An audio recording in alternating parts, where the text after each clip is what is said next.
Halo, apa kabar semua nih para Sobat Cuan ya. Senang banget nih bisa ketemu lagi nih dalam rangkaian acara Kelas Cuan ya bareng Sobat Cuan kita semua yang jumlahnya udah ribuan bergabung di acara kita hari ini. Acaranya hari ini bertemakan cerdas investasi di pasar modal ya, yang langsung ya ini kerjasama antara kita ya Cuap-Cuap Cuan dan juga OJK begitu ya. Dan tanpa berlama-lama lagi kita langsung saja mulai acara literasi investasi OJK hari ini. Tapi sebelumnya saya akan mempersilahkan Ibu Justini Septiana selaku Deputi Komisioner Pengawas Pasar Modal 1 OJK untuk membuka kelas hari ini. Baik, terima kasih Mas.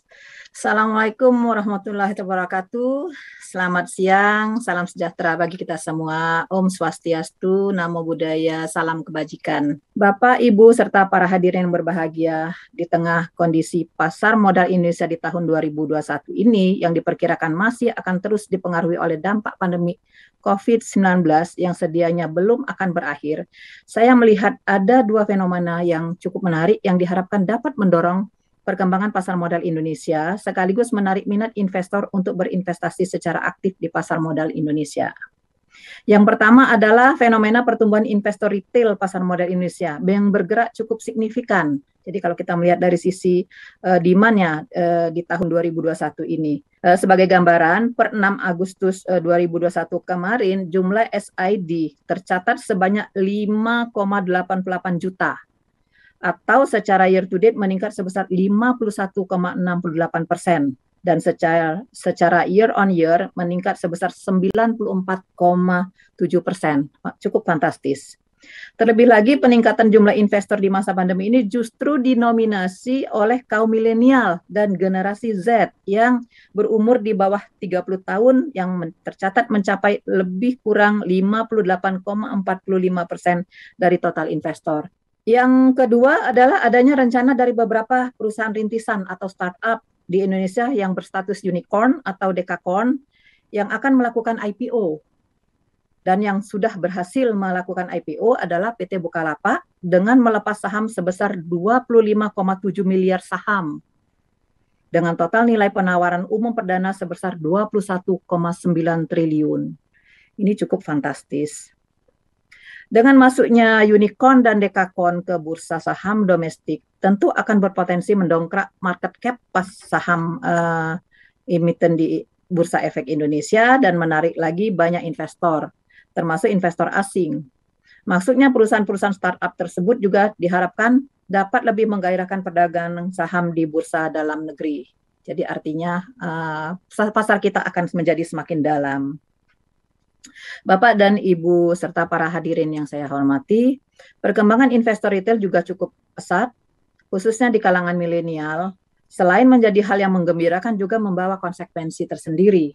Yang paling konkret adalah tugas dan tanggung jawab kita bersama untuk terus melakukan dan meningkatkan edukasi kepada semua lapisan masyarakat agar mereka senantiasa memahami dan berhati-hati dalam mengambil keputusan investasinya. Terlebih lagi, akhir-akhir ini semakin marak para influencer, pom-pom saham, dan investasi bodong yang mengaku-ngaku, ini garis bawahin ini ya, mengaku-ngaku telah berizin dari OJK, dan terus mengajak dan membujuk para investor untuk berinvestasi di produk tertentu. Untuk itu, kami berpesan kepada semua lapisan masyarakat pada umumnya dan khususnya para peserta hari ini, bahwa sebelum berinvestasi di pasar modal, pelajari dulu dan pahami, kita harus waspada terhadap investasi bodong dan ilegal. Dan juga jangan mudah terbujuk rayuan atau janji-janji untuk mendapatkan imbal hasil yang tidak masuk akal. Jadi logikanya harus dipakai ini, adik-adik semuanya. Karena dalam dunia berinvestasi memang berlaku hukum high risk, high return. Tapi masih kembali juga kalau begitu. Nah, kalau bodong tidak kembali sama sekali. Ini yang perlu hati-hati. Demikian Bapak Ibu sekalian, adik-adik sekalian, selamat mengikuti kelas literasi investasi. Terima kasih. Assalamualaikum warahmatullahi wabarakatuh. Waalaikumsalam. Terima kasih banyak Ibu Justini Septiana selaku Deputi Komisioner Pengawas Pasar Modal 1 OJK. Kita akan langsung ngobrol saja sama Mas Argun begitu ya. Dan Mas Argun ini punya presentasi menarik ini sepertinya terkait dengan tren investasi milenial begitu ya. Mas Argun, benar nggak sih kalau investor kolonial ini, ya ini mungkin nanti akan menjawab pertanyaan saya langsung ya Mas Argun ya. Kok kesannya mudah banget begitu tertipu dengan investasi bodong gitu ya? Padahal jumlahnya kan banyak sebenarnya. Iya. Oke, kalau kita bicara milenial, memang dia adalah game changer di masa mendatang, terutama di pasar modal juga terutama. Nah, kalau kita bicara game changer, potensinya besar, tapi juga challenge-nya juga ada besar. Sejauh ini kita bicara sadar investasi, saya yakin semua orang sadar investasi. Betul. Melek investasi, mungkin orang juga sudah mulai paham tentang investasi pasar modal apa saja mereka tahu. Tetapi yang mawas investasi, nah ini yang belum banyak orang memahami betul. Gitu. Mawas investasinya ini yang sepertinya kesadarannya perlu ditingkatkan begitu ya, Betul. Mas Argun. Silakan.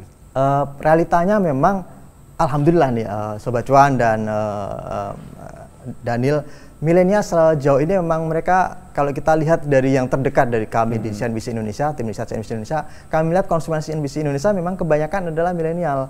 Mereka menyumbang 47% kunjungan ke situs CNBC Indonesia. Per Juli kemarin, kalau milenial sama generasi Z itu naik hingga 71% kunjungannya. Dan ini fluktuatif ya, karena kan online kunjungannya ya naik turun dan ya berubah-ubah. Tapi rata-rata seperti itu. Dan kanal apa yang paling dicari? News, teknologi, dan market. Ini sesuai dengan karakter mereka. Yang sedang mencari cuan gitu ya. Mencari cuan, market, kemudian mereka juga concern dengan isu-isu teknologi yang baru apa, yang mendisrupsi apa, yaitu yang mereka cari di kanal CNBC Indonesia. Ini real gitu. Dan kalau kita lihat apa pendorong kenaikan harga saham pada bulan November tahun lalu ketika IHSG menyentuh nilai transaksi tertingginya, ya ternyata memang saham-saham yang disukai oleh milenial. Saham-saham bank digital, saat itu kan lagi rame, Arto, BPYB, banyaklah bank-bank yang lain. Kemudian juga kita bicara Antam, saat itu kan ada sentimen bahwa mereka akan menggarap mobil listrik, memasok bahan baku baterai listriknya. Dan ini mendorong geliat atau milenial rush ke pasar modal. Tetapi sayangnya, kalau di data ini kan bisa dilihat bahwa milenial tidak terlalu suka pada persiapan untuk dana hari tua. Tapi itu penggunaan cuannya gitu. Tapi kalau kita bisa investasinya, mawas investasinya harusnya sama. Mau Anda baby boomer, mau Anda milenial, generasi X, Y, Z, harusnya sama saja. Gitu. Ada kasus juga di pasar modal kita bahwa kawan-kawan milenial ini terjebak pada tadi disinggung investasi bodong atau jasa-jasa advisory yang kemudian ternyata memberikan layanan ekstra trading dan kemudian dana nasabah dipakai misalnya. Nah, seperti ini memang jadi tantangan serius gitu. Sobat milenial harus tahu bahwa investasi itu tidak hanya sekadar jual beli saham kalau kita bicara soal trading ya. Tetapi harus tahu assessment-nya seperti apa dan cara tradingnya itu harus dilakukan oleh siapa gitu. Artinya organisasi atau lembaga yang memberikan layanan trading itu harus terpercaya, harus memiliki izin dan sebagainya. Itu yang seringkali dilupakan. Dan di sisi lain tadi sempat disinggung juga bahwa memang sekarang jika Anda ingin investasi, ya harus persiapkan dana dingin gitu. Jangan gunakan dana-dana yang sifat leverage-nya atau daya ungkitnya itu dari utang gitu. Itu bahaya. Nah, mawas inilah yang harus ditekankan dan mereka juga sudah selesai dengan pengelolaan keuangan. Nggak ada isu bahwa investasi dengan menyisihkan dana yang dipakai untuk membeli belanja sehari-hari. Nah, ini kan bahaya. Mas Argun, terima kasih banyak atas presentasinya, tapi Mas Argun jangan kemana-mana, kita akan dengarkan presentasi selanjutnya dari Ibu Sekar Putih Jarot selaku juru bicara dari Otoritas Jasa Keuangan. Silakan langsung dengan presentasinya, Bu. Baik, terima kasih. Assalamualaikum warahmatullahi wabarakatuh. Salam sejahtera, Om Swastiastu, Namo Buddhaya, dan salam kebajikan. Di tengah perkembangan pasar modal yang memang masih bergerak cukup dinamik, apalagi memang akibat dari dampak pandemi COVID-19, keseluruhan upaya optimisme pemulihan ekonomi nasional melalui sektor pasar modal harus diiringi dengan peningkatan literasi. Hal ini karena masih memang banyak investor pemula yang belum memahami resiko berinvestasi di pasar modal secara menyeluruh. Sehingga tema cerdas investasi di pasar modal ini tentunya ini suatu tema yang sangat baik, cukup relevan untuk meningkatkan awareness pasar modal kita sebagai sumber pendanaan sekaligus tempat berinvestasi yang masih cukup menarik, aman, dan sangat potensial. Sehingga ada hal-hal yang perlu diperhatikan dalam berinvestasi di pasar modal yang meliputi aspek seperti tadi sudah juga disebutkan oleh teman-teman dan Mas Argun, sumber dana yang digunakan adalah dana yang dari excess fund, di luar kebutuhan pokok. Ini bukan merupakan hasil pinjaman, apalagi pinjaman dari pinjol ilegal yang dapat menjadi beban di kemudian hari. Lalu investor harus benar-benar memahami tujuan investasi dan tidak sekedar tadi ikut-ikutan dengan investor ataupun tren yang sedang terjadi dari ajak-ajakan pihak yang tidak dapat dipertanggungjawabkan. Terlebih lagi sekarang kan tadi ada influencer, pom-pom saham yang terus mengajak dan membujuk para investor untuk berinvestasi di produk tertentu. Sehingga pahamilah dan pelajari terlebih dahulu resiko berinvestasi pada instrumen-instrumen yang ada, sesuaikan dengan profil resiko kita, lalu dalam mengambil keputusan berinvestasi. Kemudian selalu camkan 2L, legal dan logis. Memastikan aspek legalitas dari penjual atau penyedia produk investasi, serta menilai kewajaran imbal hasil yang ditawarkan, apakah itu masih dalam batas logis. Kita harus waspada terhadap investasi bodong yang mengaku-ngaku telah berizin dari OJK, jangan mudah terbujuk janji-janji mendapatkan imbal hasil yang tidak masuk akal karena dalam dunia investasi berlaku hukum high risk, high return. Melakukan investasi secara berkala dengan berorientasi jangka panjang. Jadi fluktuasi dalam time horizon investasi kita adalah hal yang dapat disikapi dengan bijak dan dapat dikelola. Lalu juga harus memiliki pengendalian diri dan batasan nilai investasi. Don't be too greedy. Lalu lakukanlah diversifikasi investasi dengan menghindari berinvestasi pada satu jenis produk. Do not put your eggs at the one basket, sehingga risiko akan lebih tersebar. Terima kasih atas perhatiannya. Wassalamualaikum warahmatullahi wabarakatuh. Baik, terima kasih banyak Bu Sekar Putih Jarot selaku juru bicara dari Otoritas Jasa Keuangan. Dan selanjutnya ini kita beralih ke segmen yang dinanti-nanti adalah tanya jawab langsung ya. Yang pertama dari Alcah di Aceh gitu ya, pertanyaannya untuk Mbak Sekar. Nih saya langsung saja bacakan, jenis investasi apa yang harus dihindari dan bagaimana agar tidak terjebak dengan investasi bodong. Silakan langsung dijawab Bu Sekar. Oke, jadi bagaimana agar tidak terjebak dengan investasi bodong? Ini kembali lagi ke legalitas dan logis. Hindari bertransaksi dengan perusahaan ataupun produk yang legalitasnya tidak jelas. Lembaganya, produknya itu tidak jelas legalitasnya dan keuntungannya juga tidak wajar dalam waktu yang cepat. Waspada, jangan percaya akan maraknya tawaran investasi melalui SMS ataupun chat ataupun dari social media. Ini meskipun mereka kadang juga menyerupai nama-nama yang legal atau bahkan mencantumkan logo OJK, padahal sebenarnya mereka tidak berizin. Oleh karena itu dipastikan legalitasnya. Untuk produk-produk pasar modal, perbankan dan fintech lending bisa cek ke OJK melalui kontak center 157. Untuk komoditi seperti emas, kripto ataupun yang ada di bursa berjangka itu juga dapat dicek ke Bapepti dan juga ke kontak center lembaga investasi tersebut. Betul tidak bahwa grup chat itunya resmi dari lembaga tersebut. Karena bisa saja modus memasukkan nama entitasnya yang resmi ini juga bisa dijadikan peluang sebagai salah satu bentuk untuk phishing, dan jangan pernah transfer ke rekening pribadi yang menawarkan investasi dalam melakukan setoran investasi meskipun ini mengaku dari pihak lembaga yang resmi. Dalam memberantas investasi bodong, OJK sebenarnya juga sudah tergabung dalam Satgas Waspada Investasi. Ini merupakan forum koordinasi lembaga dan kementerian dalam hal penanganan dugaan tindakan melawan hukum di bidang penghimpunan dana dan juga pengelolaan investasi. Yang saat ini sudah ada 12 anggota, termasuk diantaranya ada OJK, Bank Indonesia, Bapepti, Kemenko, Kominfo, Kepolisian RI, dan masih banyak yang lainnya. Dalam SWI ini juga kami melakukan upaya edukasi. Mereka juga melakukan pemantauan dan menangani kegiatan investasi ilegal.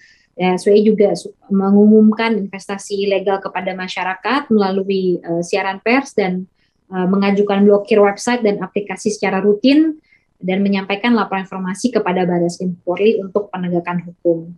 Namun sekali lagi proteksi utama adalah pengetahuan kita dalam mengidentifikasi ciri-ciri investasi bodong sehingga kita dapat menghindarinya dari awal.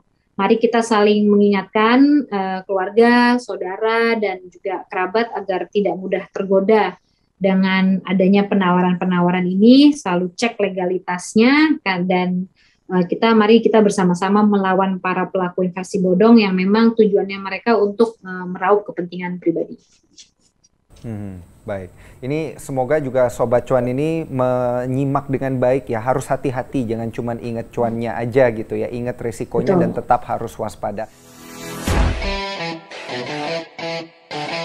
Ini kita masuk di segmen yang ditunggu-tunggu oleh para Sobat Cuan juga nih pastinya ya. Kita akan melihat nanti apakah emiten-emiten dan juga investasi-investasi yang dilakukan oleh para Sobat Cuan kita ini bisa memberikan hasil yang maksimal nantinya gitu ya, karena akan ada master-master kita di sini yang menjelaskan secara teknikal dan juga fundamental. Ada Bernardus Wijaya selaku CEO dari Sukor Sekuritas. Halo, selamat siang, kabar sehat? Halo, selamat siang Mas Daniel, kabar sehat selalu ya. Dan ada Pak Hans Kue, Direktur Ekuator Swarna Investama. Kabar sehat selalu, ya, Pak Hans? Ya. Ini kan udah masuk di kuartal ketiga dan kuartal keempat. Kita mulai dari trennya dulu deh. Trennya ini akan seperti apa sih ini di penghujung dari sekarang hingga penghujung akhir tahun 2021. Ini kita mulai dari Mas Bernard dulu. Oke, jadi kita melihat bahwa kemarin story terkait mengenai tapering sudah melanda IHSG dan IHSG sempat rontok sedikit ke kisaran area 5.900. Dan menurut saya IHSG itu udah price in di angka 5.900. Mengapa? Karena sejak tahun 2015 hingga tahun 2021 ini kepemilikan asing sudah cukup tipis dari angka 65% di kisaran tahun 2015, saat ini tinggal 45% atau berkurang di angka 20%. Sehingga dampak tapering terhadap IHSG tidak akan sesignifikan tahun-tahun sebelumnya. Apalagi saat ini investor domestik, terutama retail, sudah cukup strong, cukup kuat di IHSG sebagai penopang transaksi harian maupun penopang kepemilikan. Sehingga di tahun 2021 ini, saya perkirakan IHSG akan mampu berada di kisaran angka 6.600 sampai 6.800 dengan sektor yang akan memimpin pergerakan IHSG hingga akhir tahun tentu saja adalah sektor finansial sebagai sektor blue chips atau penunjang IHSG, dan tidak lupa adalah sektor teknologi, yang mana teknologi ini merupakan salah satu sektor yang menarik untuk kita perhatikan di tahun 2021 karena Indonesia termasuk tertinggalan dibandingkan dengan Nasdaq dan dibandingkan bursa-bursa lainnya, di mana di bursa-bursa lainnya IHSG atau teknologi udah ada di kisaran area 20-25% market cap, tapi Indonesia masih sangat kecil. Sehingga upside sektor teknologi di IHSG masih cukup menarik, dan kita lihat tahun 2021 adalah tahun transformasi IHSG untuk menuju teknologi. Baik, ini jawabannya sangat komprehensif, lengkap sekali, dan sektornya juga tadi udah disebutin ya, ada finansial dan juga sektor teknologi. Kita beralih sekarang ke Pak Hans. Pertanyaannya kurang lebih sama nih Pak Hans. Tren kedepannya hingga akhir tahun 2021 ini seperti apa nantinya? Kalau tadi kan Mas Bernard bilangnya akan lebih ke financial dan juga lebih ke teknologi. Kalau dari Pak Hans sendiri seperti apa? Ya, memang kalau kita lihat di kuartal semester 2 ya, kita lihat pasar kemungkinan lebih berfluktuasi ya, lebih tinggi fluktuasinya. Pertama, isu yang cukup sentral adalah tapering gitu ya, karena Federal Reserve kalau kita lihat sekarang angka inflasi itu ada di 5,4, di mana target Fed itu cuma 2%, sekarang inflasi di 5,4. Kemudian kalau kita lihat angka pengangguran juga udah bergerak turun ya, udah bergerak di 5,7 gitu angka pengangguran. Which is kalau dia sudah di 4% itu ekonomi Amerika mencapai full employment gitu. Jadi dua hal ini menyebabkan The Fed sangat dekat sekali dengan kebijakan dia yang namanya tapering. 2013 kita pernah melihat namanya taper tantrum terjadi.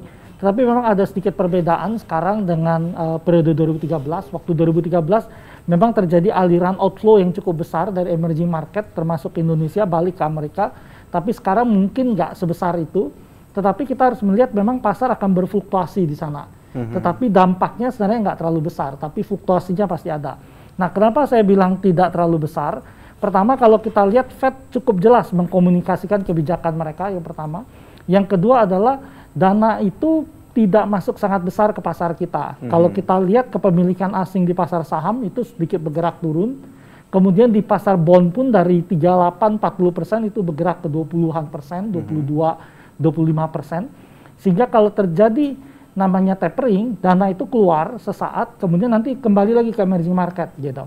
Tapi waktu dia keluar, pasti kita menghadapi goncangan ya, volatilitas itu pasti terjadi di pasar kita.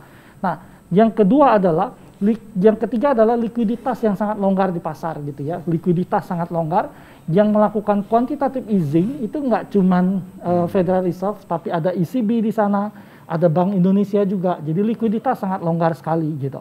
Nah, krisis kali ini berbeda dengan krisis-krisis sebelumnya. Sekarang ini orang punya uang gitu. Cuman masalahnya adalah karena pandemik kita nggak bisa spending, kita harus di rumah, aktivitas terbatas, spending nggak bisa jalan. Bisnisnya nggak bisa terlalu muter gitu. Nah begitu pandemik berlalu orang akan spending gitu. Nah karena orang spending tadi ekonomi akan kembali recovery gitu. Nah sekarang orang di rumah kita lihat dana pihak ketiga di perbankan itu bergerak naik ke atas. Sehingga kalau kita lihat apa dampaknya pada pasar saham, kenaikan jumlah investor retail di pasar saham. Karena orang di rumah nggak ngapa-ngapain, tabungannya ada, dia transaksi di pasar saham. Jadi ketika tapering terjadi, pasarnya koreksi, orang akan masuk lagi ke pasar gitu membeli, sehingga harganya bergerak naik gitu. Nah, kemudian di semester kedua ini tentu kita harus menanti dengan seksama, varian Delta udah masuk ke sini, penyebarannya cukup cepat gitu ya. Jadi kita lihat ini yang menyebabkan banyak perubahan yang terjadi gitu ya. Nah, di seluruh dunia kayak Tiongkok itu mulai lockdown karena Tiongkok itu kebijakan zero COVID. Nah, ternyata negara yang kebijakan zero COVID itu lebih sulit dibandingkan negara yang punya COVID lebih banyak. Kalau zero COVID begitu ada satu COVID, dia langsung harus lockdown ketat gitu. Nah, ini yang masalah kalau Tiongkok melakukan hal itu, ini akan mengganggu logistik global gitu. Ini yang terjadi. Jadi ini challenge-challenge yang kita hadapi ya. Jadi di semester 2 isu sentral kita pasti COVID dan tapering sendiri yang terjadi. Baik. Setelah ini kita akan masuk ke dalam segmen battle antara fundamental dan juga teknikal.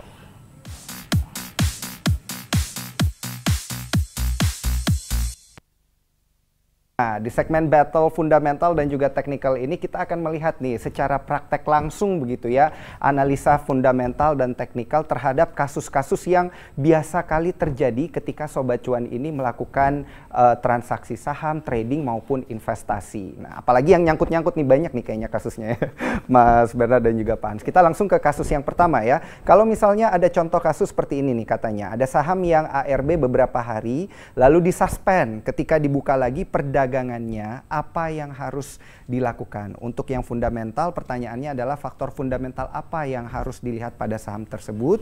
Kalau dari sisi teknikal, pertanyaannya adalah apa indikator yang harus pulih dulu pasca auto reject bawahnya. Silakan kita mulai dari Pak Hans dulu. Ya, jadi kalau satu saham auto rejection bawah gitu ya, beberapa kali ARB gitu, kemudian ketika dia dibuka lagi gitu ya, tentu yang harus dilakukan kita melihat dengan seksama gitu ya. Ini apa yang terjadi dengan emiten tersebut, kenapa dia auto rejection bawah gitu. Nah, ada satu contoh yang menarik gitu ya. Ada orang ngeluarin uang 100.000, kemudian dia berkata, ada nggak mau tukar dengan 50.000 gitu. Nah, semua mau, tetapi ada yang maju, ambil uang 100.000 kasih 50.000. Udah selesai. Kemudian sebentar kemudian orang itu ngeluarin amplop. Terus dia tanya, mau tukar nggak dengan 50.000? Sekarang banyak yang maju, tukar dengan amplop gitu.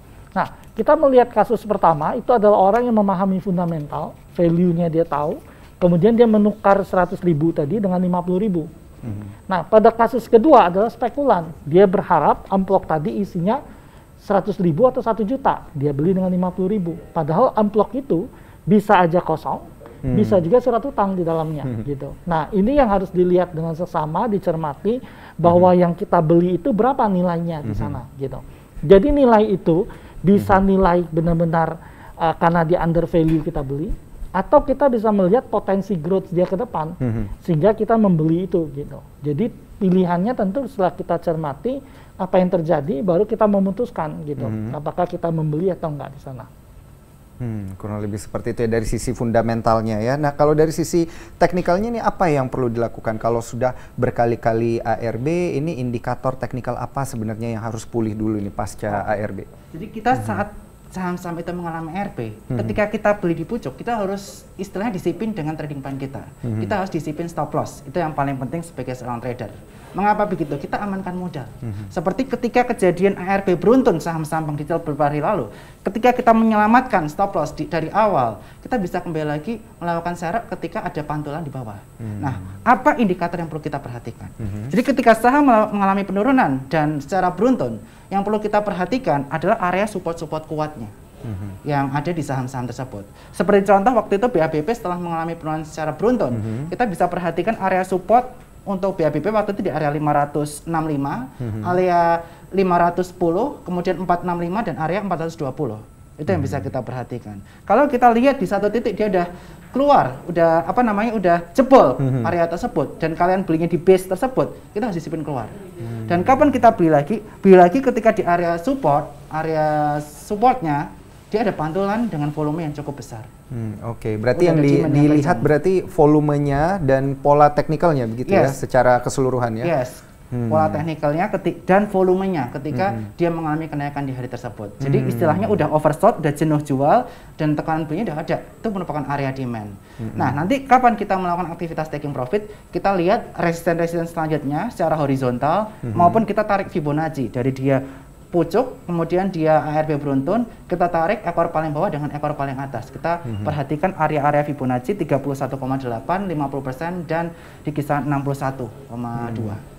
Oke, berarti strategi yang tadi dikatakan oleh Pak Hans dan juga oleh Mas Bernard ini dia bisa apply ke emiten apapun begitu, atau mungkin emiten-emiten yang dikatakan blue chip aja atau yang small cap, atau sebenarnya semua bisa? Kita dari Pak Hans dulu. Ya tentu semua bisa ya. Kalau kita lihat definisi di Indonesia, seringkali orang lihat blue chip, second liners gitu ya. Kadang-kadang cuma dari size-nya, kemudian dari likuiditasnya gitu ya, yang dilihat gitu. Jadi artinya ada perusahaan yang kecil, likuiditasnya nggak terlalu baik, tapi fundamentalnya bagus, ada di sana gitu. Jadi selalu bisa apply, tapi tentu harus kita pelajari dengan seksama ya, yang mana yang akan kita ambil atau yang tidak bisa kita ambil.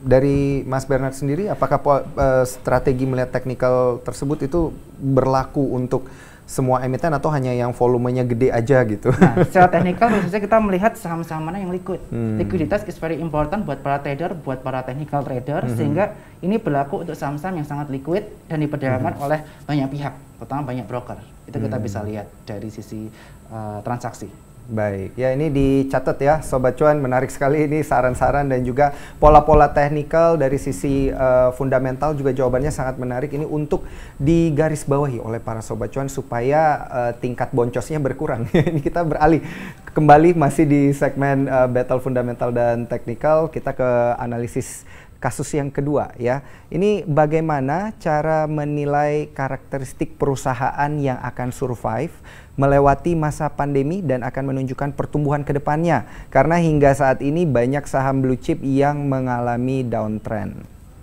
Ini dari Sobat Cuan kita yang nonton dari Paris ini kalau nggak salah ya, namanya Sharon. Silakan dari Mas Bernard terlebih dahulu. Oke, jadi kalau untuk melihat peluang bagaimana saham itu akan terperon atau tidak, jadi kita akan melihat dari sisi fundamental. Kalau lihat dari sisi laporan keuangan, potensi kedepannya seperti apa. Kalau lihat dari sisi teknikal bagaimana?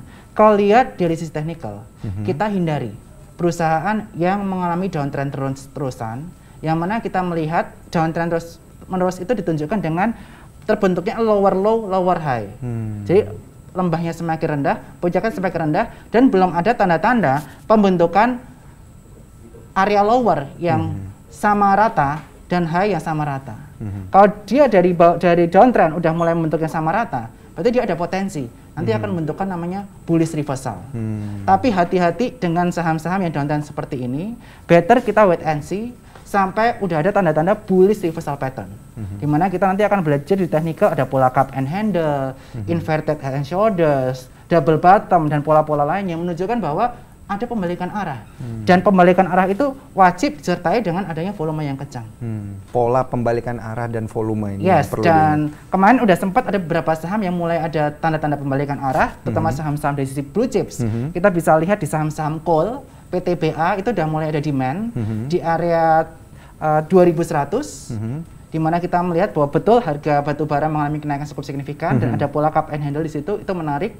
Dan juga emiten CPO yaitu LSIP. Di kisaran area 1100 ada pola cup and handle breakout dan area 1100 neckline tersebut kita bisa lakukan pembelian kan itu sudah mulai ada demand.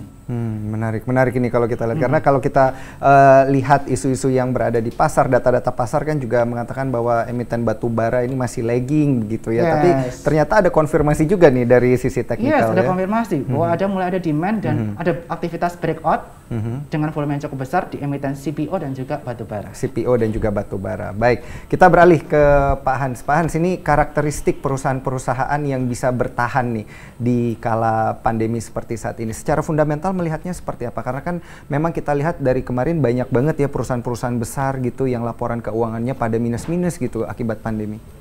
Oh ya, semua pasti terpengaruh oleh pandemik ya. Jadi tadi udah saya jelaskan di awal, demand orang hilang bukan karena dia tidak punya uang.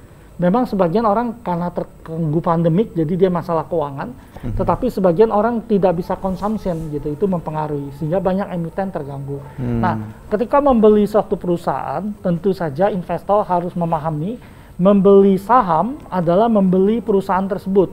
Jadi kalau kita membeli satu perusahaan, kita harus tahu persis bisnis perusahaan tersebut apa, bagaimana dia mengenerate keuntungan dia gitu. Jadi dari siklus dia beli bahan baku sampai penjualannya, apa aja yang dia jual.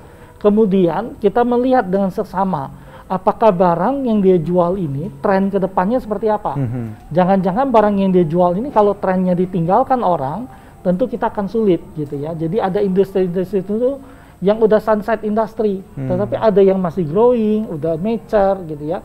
Nah tentu ini jadi pilihan kita. Jadi itu yang harus kita perhatikan. Jadi tidak semudah membalik telapak tangan, tentu saja, tetapi kita harus memahami karena membeli saham adalah membeli perusahaan. Nah, oleh karena itu kita harus tahu persis perusahaan apa yang kita beli di sana.